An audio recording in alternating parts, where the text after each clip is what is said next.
رب العالمین اہل جہنم سے پوچھے گا کہ تمہیں جہنم میں کون سی چیز لے گئی؟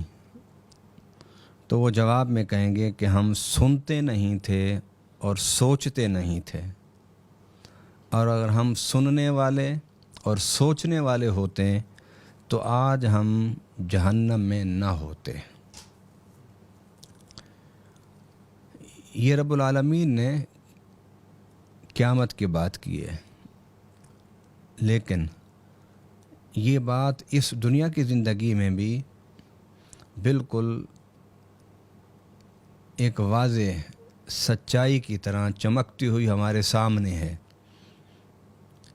کہ جو قومیں عقل اور فکر سے کام نہیں لیتی ان کی دنیاوی زندگی بھی جہنم ہوتی ہے۔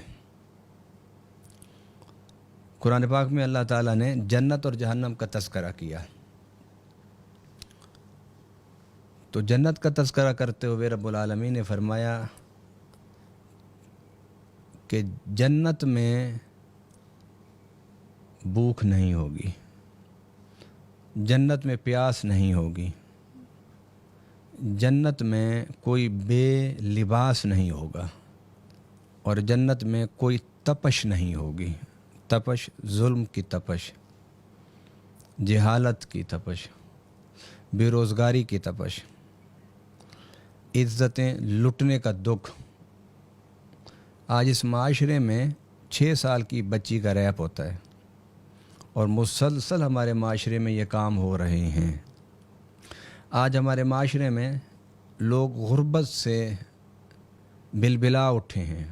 آج ہمارے معاشرے میں جہالت کا دورہ ہے۔ آج ہمارے معاشرے میں لوگوں کے پاس سردی میں اپنے جسم کو گرم کپڑوں سے ڈھانپنے کی بھی استطاعت نہیں ہے۔ اس کی سب کی وجہ کیا؟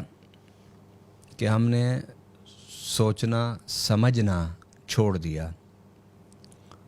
رب العالمین نے یہ عقل دیا تھا سوچنے کے لیے، لیکن ہم نے اس سے وہ نہیں سوچا جو ہمیں سوچنا چاہیے تھا۔